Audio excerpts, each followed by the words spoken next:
It is good to be here on this Easter Sunday morning. We have been so looking forward to this and so just anticipating what we were going to do, and billboards, all of that finally came to a culmination this morning, and we're so grateful for all God has done.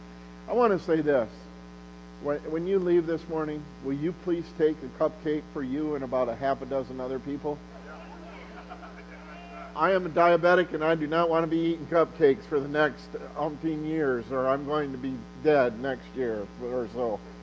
So please take a cupcake. I think we've got flashlights out there too that is for each family, and then man, we have all kinds of things going on. I don't even know what all's going on, which is good. I've always wanted to be a part of a church that I didn't know everything was going on. So I don't know everything that's going on. This morning, unless you are just oblivious to absolutely everything around you, we're going to talk about heroes a little bit. Everybody has a hero, or should have a hero. If you don't, you need one. Somebody that you've looked up to during the years. It might be a dad, or it might be a mom, or it might be an uncle or a cousin, or whatever it might be. You need a hero in life, a God-given person. But it's interesting to me that the dictionary's definition, listen to what it says a hero is. It is a mythological or legendary figure, often of divine descent, endowed with great strength or ability. An illustrious warrior, a person admired for achievements and noble qualities, one who shows great courage. Now, I want to name a few of my heroes that I have. Of course, there are many. There are even those that are in this congregation that are heroes to me, but I would never tell you, because then you would get a big head. And no, the heroes that I have don't have big heads. They're usually shrunk down a little bit. But I want to tell you about a few that I've had down through the years. You won't know hardly any of them. In fact, you won't know two of them. You might know of two others. But the first one I want to talk to you about is an older lady by the name of Edith Gillespie. Well, she's passed now. And her name Edith Gillespie. She was a person within our church. I first heard my mother and father. We went to the church that we did, and from the age of 4, when I was 4, and then about 8, I started to mature a little bit and listen to a little bit, and I heard the name Edith Gillespie. Edith Gillespie. Everybody talked about Edith Gillespie. Now, she wouldn't have wanted that. I often even heard her. She was never a person that you saw out front. You never saw her leading the pack. She never took leadership courses of how to be great and wonderful. She never did any of those kinds of things. My pastor would mention her from the pulpit oftentimes, and yet I'm sure that was to her dismay that he would do that. And she became homebound. And my father, who ran a butcher shop out of our house, he would deliver meat to her. And so finally one day, when I was about 12 or 13, he said to me, "Scott, would you like to go meet Edith Gillespie and deliver some meat?" And I said, "Yeah, Dad, I'd like to do that. I've heard so much about this." And so I decided that I would go with him. And so I want to tell you that on that day that I went with my dad, I fell madly in love with her. Though 12 or 13-year-olds don't fall madly in love with 80-year-old housebound ladies very often, I fell madly in love with her. She was unbelievable. She was very soft-spoken. She never had anything bad to say about anybody. She lived a very meager existence. She wasn't what you you would think of as a hero. She lived on a very, very busy street in Flint, Michigan. If you know Flint, Michigan at all now, especially, not back then so much, but now it is one of the most depressed cities in America. But she lived on a very busy street in a very small house. And so we would go over there and we would deliver meat. She was very clean and tidy. There was nothing fancy about her. She didn't wear any fancy clothes. We often would have to go over there, and when we would go over there, she would ask us to call about an hour early, because when we would go over there, she was so crippled that she was beginning to get so crippled up that it would take her a long time to get out of bed. And so that's what we would do. She had only the essentials of life. She had no car. She had very little family. And yet she seemed to be very content with that. There were very few things that, if anything, in fact, I never heard her say at all, ever, anything discouraging whatsoever. She always smiled. So every time my dad delivered me to her house, I went back to my girlfriend Edith's house. I loved that. And I would ask to go, and looking back, she never said anything profound whatsoever. There was never any truth that I could just hang on to. I couldn't name anything that she told me to this day. But her spirit was the thing that drew me to her. After my teen years, I began to drive, and my dad would allow me to deliver the meat, but I would sometimes take my wife, who was my girlfriend back then. So I had two girlfriends, and she was a little jealous of my one girlfriend, Edith. But she had to get over that because she knew who came first, and that was Edith. Then at the end, when we would drop off the meat, I'll never forget, she would ask, "So what is the charge? What is the charge?" We would bring in bags of meat for Edith that was all wrapped up, and she would say, "What is the charge for my meat that I got?" I said, "Oh," I would look at her, and I would say, "Oh, Edith, my dad said there was no charge." My dad never said that. There was supposed to be a charge. So I would come back to the house, and my dad would say something like this, "So did you get a check from Edith?" And I would say, "Dad, you can't charge Edith money." And so that ended my meat delivering days from that time on. I couldn't charge Edith. She was unable to make it to our wedding. She was so crippled up at this point, and so she sent us two checks. One to Kathy and her address, and one to me, both written out for back then in what year did we get born? Or what year did we got married in 80, right?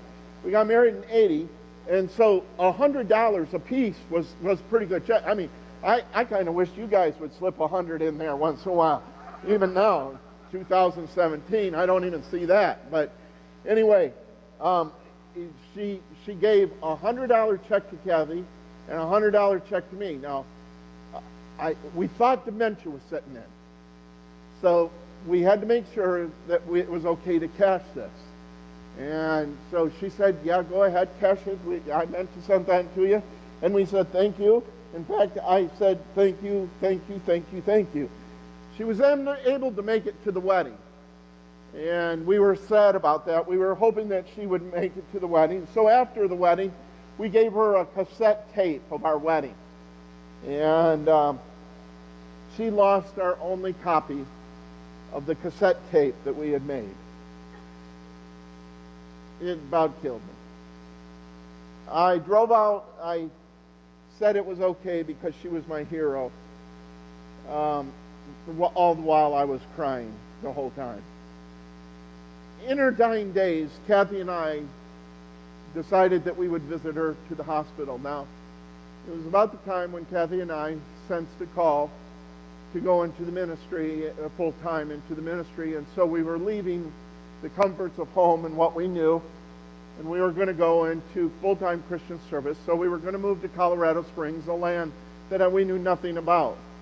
And so we were about ready to go, and we had heard that Edith had slipped into a coma up into McLaren General Hospital, in Flint. And so we decided that we were going to visit her. And so that's exactly what we did. We went and visited her, and so as she was there, as we came up there, I thought, this place is going to be packed. A saint like this, a person like this that has given her entire life to the church.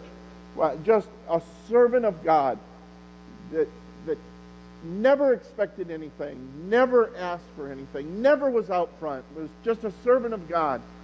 The place is going to be packed. Much to our surprise, there was nobody. Kathy and I went into the room all by ourselves, and there was Edith, laying there, slipping in and out of a coma. I didn't know if she could hear me or not, and so I decided, well, I'm going to try to talk to her, because I had heard at that time that if you talk to people, even while they're in a semi-comatose state, that they are able to hear you. Well, as I did that, I leaned down to her bed, and I said to her, whispered in her ear, I said, Edith, this is Scott. And I said, Kathy's here with me, and I want you to know that it's about time that we're going to be going away to Colorado, because we have decided to enter full-time Christian ministry. And we've decided that Colorado Springs, we would go out to Colorado Springs and go to school. But I want you to know, Edith, that it is because of people like you that have had an influence on my life that we have decided to do this. I said, Edith, it would mean a whole lot to me if I knew beyond any doubt whatsoever that you heard me. I said, could you just kind of squeeze my hand and show me that you've heard me? About that time, Kathy's my witness here this morning. About that time, she squeezed our hand, and a tear trickled down the side of her face. I will never forget as my hero lay dying, and as times grew tough in my life, and as things grew hard, I want to tell you that I went back, and I would hearken back to those times when I leaned over that bed on that day, and I said, Edith, I want you to know that you're a hero of mine, and I want you to know that you have blazed a trail for me to follow. Edith passed shortly after that. In fact, she never left the hospital from there. She died. We weren't able to come back. We were poor as church mice, so we weren't able to fly back or anything like that. But I will never forget the impact that hero, Edith Gillespie, the most unassuming person within the church, made on my life. What a hero she was. She was an unassuming hero. She was just unbelievable. Well, I want to tell you about another hero. This guy is really different from Edith. He wasn't a saint. In fact, you couldn't call him a saint at all. His name was Jeff Whalen. He was a self-proclaimed atheist, of all people. His obituary read something like this. I just had an opportunity to read it. It said, Jeff went on to the great unknown mystery of life. And when I left to pursue a call into full-time Christian ministry, Jeff and I parted ways because he just could not understand the God thing that I understood. We parted ways, and not before he could be a hero, though, to me and teach me lessons in the 3 years that I was able to rub shoulders with him. And some of those lessons I will never forget. Let me name you just a few of the lessons that he taught me, or not lessons, but things that he stood for. He stood for the fact that food was to sustain life. Housing and clothing were just for protection. A vehicle was to get from point A to point B. He was not driven by prestige or image whatsoever. As a matter of fact, he drove a Pacer. You remember what those were? Those big wide cars, but they were wide and squatty and small. And he drove a Pacer. He didn't want anything else. He got that probably for a couple $100 somewhere. And so a group of individuals came over to his house, and they decided that they were going to go ahead and paint the Pacer. And so the Pacer needed painting. And so I imagine those group of individuals were probably a little bit inebriated as they had painted his Pacer a nice white color. Then they decided that Jeff might be in some condition sometimes where he might need to know where his car is. And so they painted his name on the back of his car. They put it in big, big letters, Jeff. And so when he was out looking for his car, he knew exactly where his car would be. I remember, he was such a character. I remember when McDonald's would have specials for 19 cents. He would go in and get 100 McDonald's for 19 cents. What a deal that was. And so he would come into McDonald's and he would buy those McDonald's for 19 cents and he would bring in 2 of them and he would stick them in his freezer. He would bring 2 of them, he would put them on his desk in the morning, and by afternoon they were thawed. He wouldn't put them in the microwave or the oven or anything like that. They were good enough. And he would eat them just like that. He would come in there and I would just about gag. I mean, it was horrible. And I would think to myself, why in the world do you do that? Well, he told me that food is just for consumption and that to sustain life. And I thought to myself, how in the world would that sustain life? That would kill me. But he would go ahead and eat those. I remember, as a matter of fact, when it came to clothing, there was nothing flashy. He didn't have to have anything specially pressed. And back in those days, of course, you had to have a suit and a tie. You had to have a shirt that was pressed, and you had to have shoes that shine. Well, he had a pair of hush puppies that he loved. He loved those hush puppies. The problem was, he went everywhere in those things. He went hither and yon. He probably hunted in them. He probably did everything else in them. And he would wear those into meetings with some of the bank executives. And I'll never forget when one of the bank executives, one of the hotheads, finally said, "Jeff, you're suspended for 2 days without pay." And so he just took it and he left. But he kept on wearing those pups. But I was kind of attracted to some of his philosophies in life because I was out to impress people. From 80 to 83, I worked in a bank, and I was out to climb the ladder and get a little bit higher and be the supervisor of the department or have my own branch bank. I was out to impress the people. But Jeff wasn't. He didn't care about any of that. In fact, he just lived a simple life. Now, I realize that not everybody can be like that. But I wanted to eat and drive and wear the best.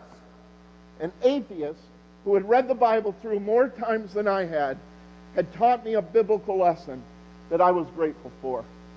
I want to read that lesson to you. It's from the Bible. It says this: "Don't be afraid of those who want to kill your body. They cannot touch your soul.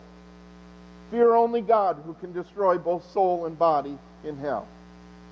What is the price of 2 sparrows? 1 copper coin, but not a single sparrow can fall to the ground without your Father knowing it.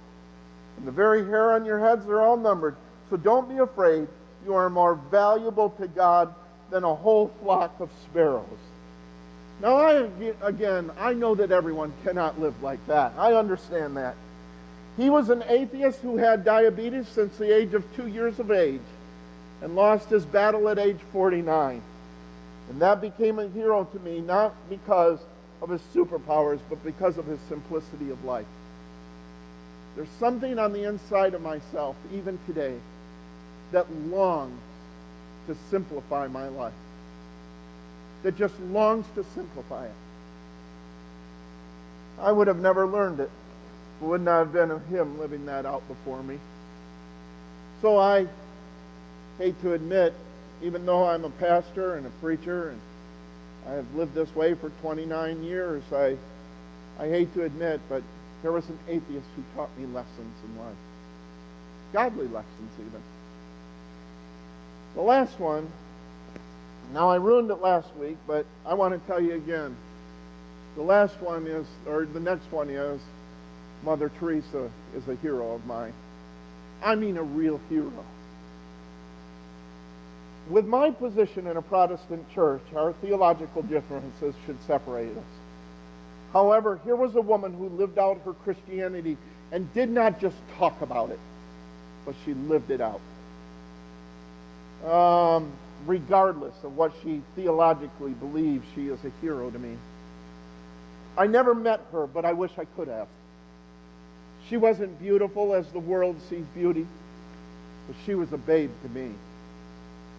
Here is a little about her. Mother Teresa was a Roman Catholic nun who devoted her life to serving the poor and destitute around the world. She spent many years in Calcutta, India, where she founded the Missionaries of Charity, a religious congregation devoted to helping those in great need. In 1979, Mother Teresa was awarded the Nobel Peace Prize and became a symbol of charitable, selfless work in 2016. Mother Teresa was canonized by the Roman Catholic Church as Saint Teresa, and may I say that was not without controversy. Here's what she said. It is not how much we do, but how much we love put into doing. It is not how much we give, but how much we love put in the giving. Teresa founded the Missionaries of Charity, a Roman Catholic religious congregation which had over 4,500 sisters and was active in 133 countries. In 2012, the congregation manages homes for people dying of HIV and AIDS, leprosy, tuberculosis, soup kitchens, dispensaries, mobile clinics, children's and family counseling programs, orphanages, and school members who take vows of chastity, poverty, and obedience. Also profess a fourth vow to give wholehearted free service to the poorest of the poor. Something I believe that the Church of Jesus Christ may have gotten away from in this day and age. Teresa said, "By blood I am an Albanian, by citizenship an Indian, by faith I am a Catholic nun. As to my calling, I belong to the world. As to my heart, I belong entirely to the heart of Jesus Christ." When Teresa received the Nobel Prize, she was asked, "What can we do to promote world peace?" She answered, "Go home and love your family." Privately, Teresa experienced doubts and struggles. Now listen to this. In her religious beliefs, which lasted 50 years, until the end of her life, she felt no presence of God whatsoever. In her heart, Teresa expressed grave doubts about God's existence and pain over a lack of faith. She said, "Where is my faith? Even deep down, there is nothing but emptiness and darkness. If there be God, please forgive me. When I try to raise my thoughts to heaven, there is such convicting emptiness that those very thoughts return like sharp knives and hurt my very soul." After 10 years of doubt, Teresa described a brief period of renewed faith. However, 5 weeks later, her spiritual dryness that she had experienced all her life returned. Perfect or never made a mistake. We didn't have to prove that she was perfect or never made a mistake. Mother Teresa's virtue was heroic. Here was an individual that would not just talk about religion, but would also walk out religion. She was willing to do that. Because of that, she has become a hero to me because of what she's done.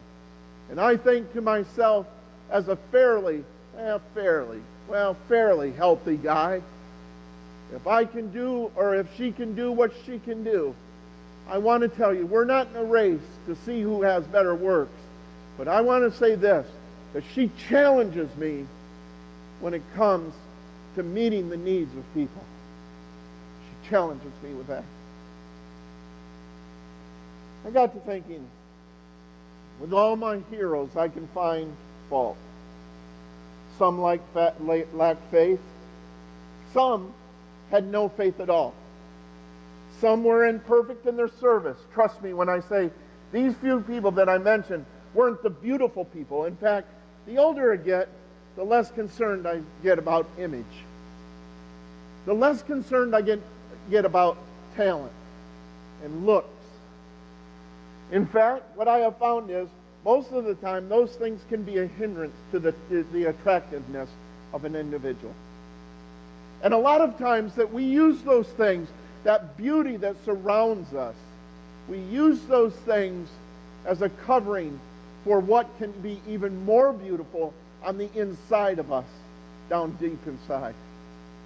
The things that God puts there.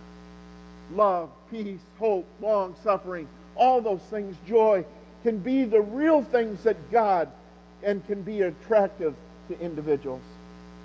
Each of the people I noted, they were just driven by a totally different set of values. Each one of them. And every one of them were driven by a set of values that we don't just walk away from and say, man, I am really attracted to that person. I mean, they really look good. Edith was a crippled up old lady who really, you didn't look at her and say, boy, she's good looking. You didn't look at Jeff Whalen and say, man, is he something else? I mean, he was nothing to look at, believe me, trust me. Mother Teresa, same thing. There is nothing about them on the outside, but yet nothing about them on the outside that we would go, you know what? I want to be just like that person. But yet on the inside, when we saw the inside of those individuals, we saw something within them that was so beautiful and so unbelievably attractive, where we would walk away and say, you know what? I want to be like that person. I want what they have. Could it be that the really beautiful things in life are the qualities of an individual that are rarely seen?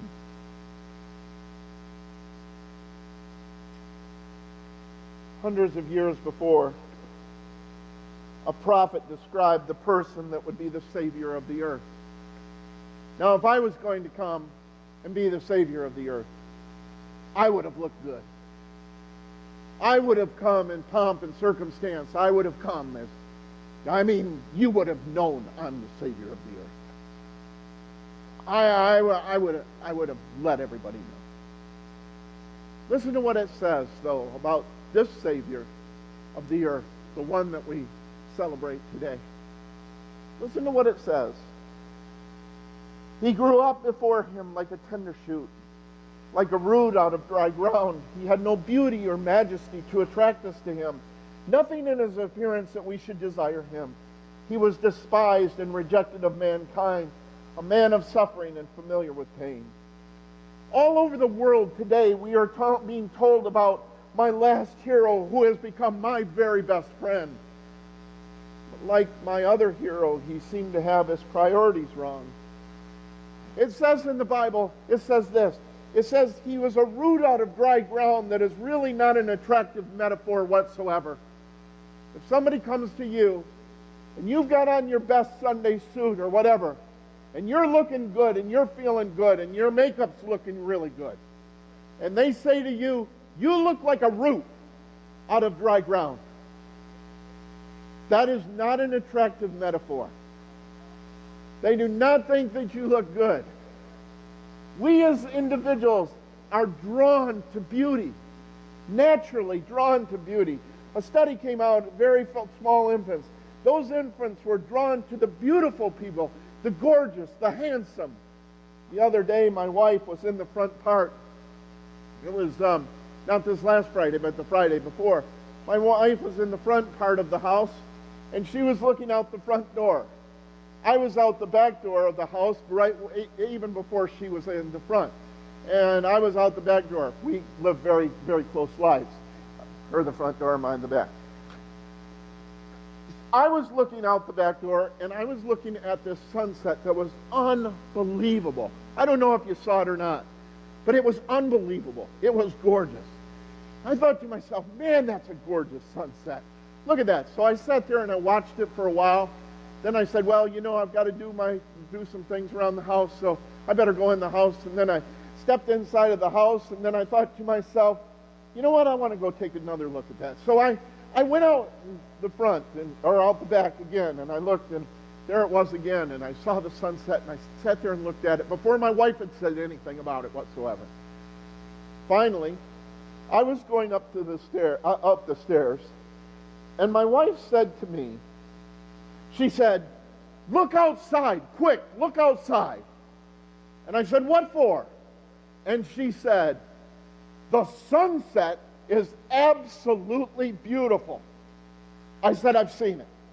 She said, no, I mean, look outside. I said, and so she was making too big of a deal about it. So I told her, you're making too big a deal about this. I've already seen it.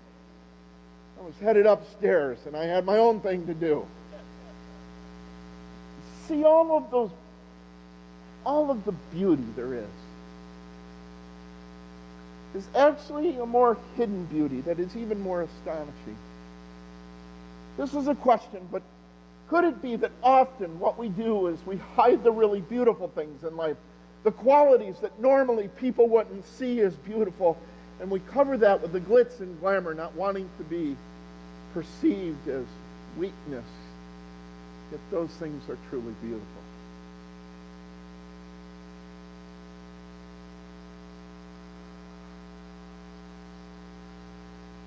The beautiful things in life. I am astonished. Here was the creator of all the beauty, those sunsets that we saw the other night, that we would lay hold of, we would look at and take a look at. And the mountains, I remember out in Colorado, I'd look and see the mountains and I would think, that is gorgeous, that is absolutely beautiful. See the sunsets, and those are beautiful. See the trees, gorgeous, absolutely beautiful. You go out to Seattle, my favorite city that I've ever been to, and see the coastline out there. It's just so cool to watch that, and go up on the Space Needle and look at all the people running around, and it's just awesome. And look at that and see that. All the beauty that God had created, all of that He would create. It's just so gorgeous and so beautiful. I think to myself, why in the world would somebody that is so into beauty come like He did? You see, He didn't win a Mr. Congeniality award. He didn't have some dynamic Zig Ziglar personality. He didn't have some charismatic way about Him. Why, if I were Jesus, I would have come looking like Brad Pitt or a movie star, especially if I was going to be the king and savior of this world. My wife and I, we did something that we normally don't do at all, and that is work out in the yard together, because we just get along so well out there that we don't do that. And so we had this bottle brush plant that was on the side of the house, and so I decided that, well, I'm just gonna, in my He-Man way, I'm just gonna push the bottle brush over, and I'm gonna push it over, and it'll be good. And so I pushed it over, and lo and behold, I heard something snap. And so I thought to myself, well, I could get this myself, but I want to include my wife on this. So I said, you get on this side, and what we're going to do is we're going to push this bottle brush over, and we're going to push it right out. I think it's going to come out, Kathy. It was an ugly, ugly bottle brush. It was ugly. I mean, the thing was dead. It was ugly. It was no good. We got a new tree there. It's called, what's that called, honey? A lollipop tree. It's a lollipop crabapple tree. It's got these white flowers on it. Absolutely gorgeous. We like it so much better. That old bottle brush tree is no good. And so anyway, we pulled that out, and when we did, I had to cut some roots off it so we could get it out of there. You know what I did with those roots? I took those roots and I cut them off and I framed them, put them in a frame, so when people came over I could say, look at our roots, aren't they gorgeous? I looked at those roots and I said, whoa, those are some good looking roots.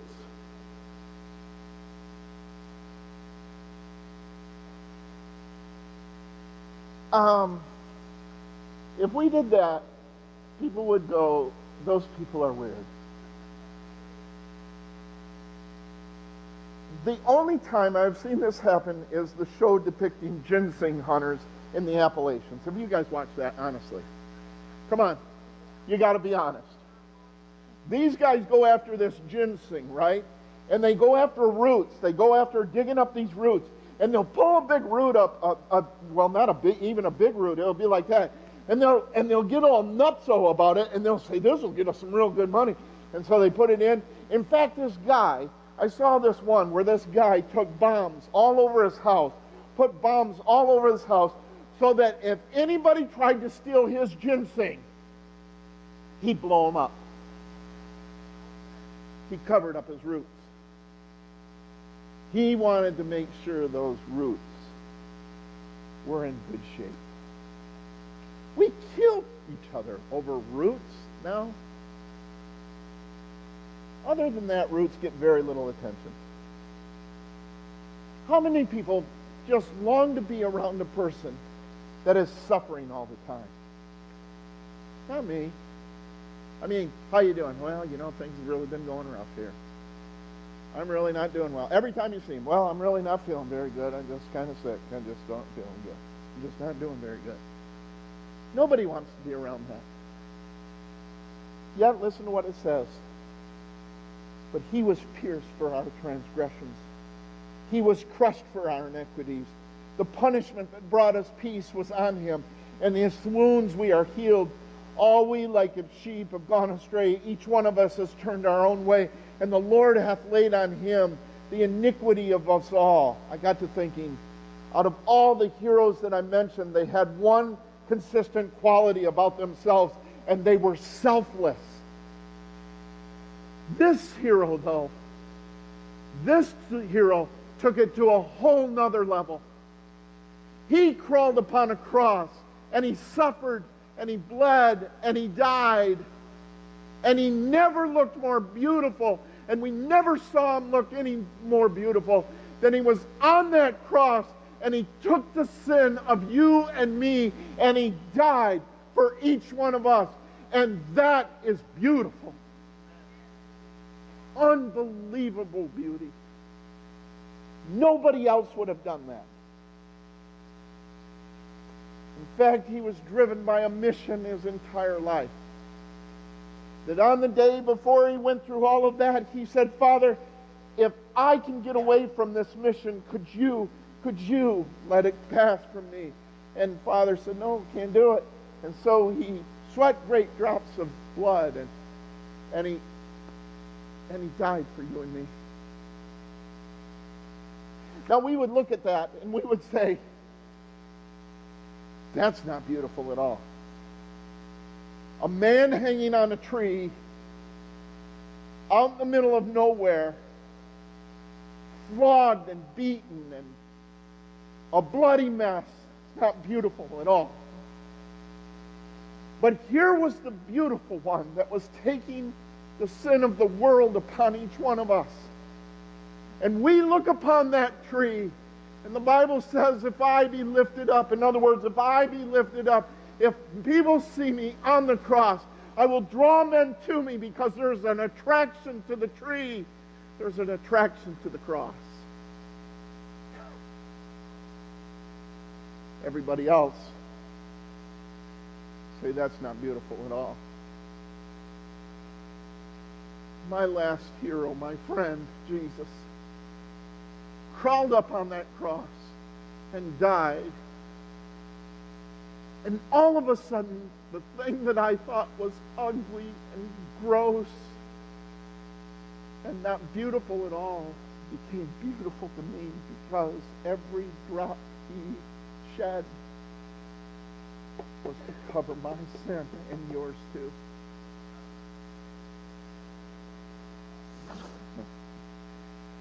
That's not the end of the hero story, though. That doesn't end it. Because we don't stand here today on an Easter Sunday morning saying that's the end of the story. He died. Listen to this. He was assigned a grave with the wicked and with the rich in his death. Though he had done no violence, nor was any deceit in his mouth, after he suffered, he would see the light of life and be satisfied. In other words, he would live again. Just like he promised, and which was promised to us, that he would live again thousands of years before this. It was promised that he would live again. And what he is saying is that he suffered the death of the wicked, was buried in a rich man's tomb, and saw life again. In other words, he saw life again and was finished, so that we can live again. And what we celebrate today is not a death we celebrate, a resurrection of the hero of heroes. He lives today. He lives.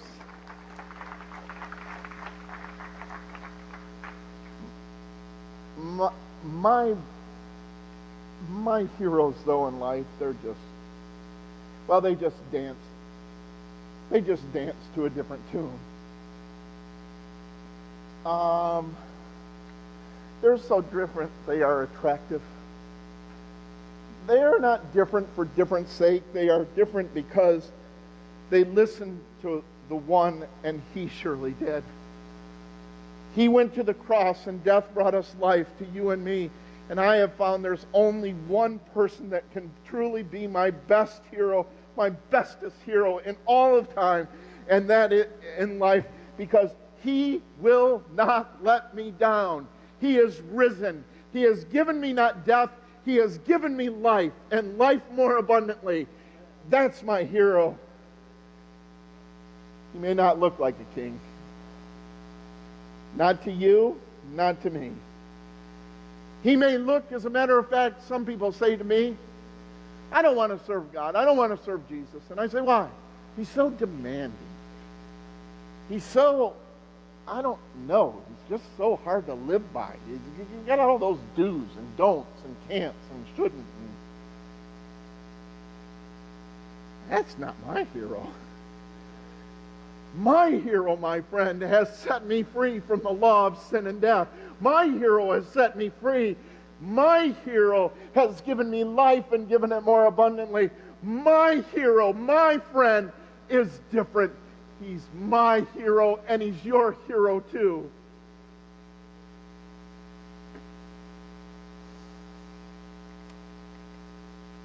So don't get caught up into all the lights and popularity and the smiles and looking good.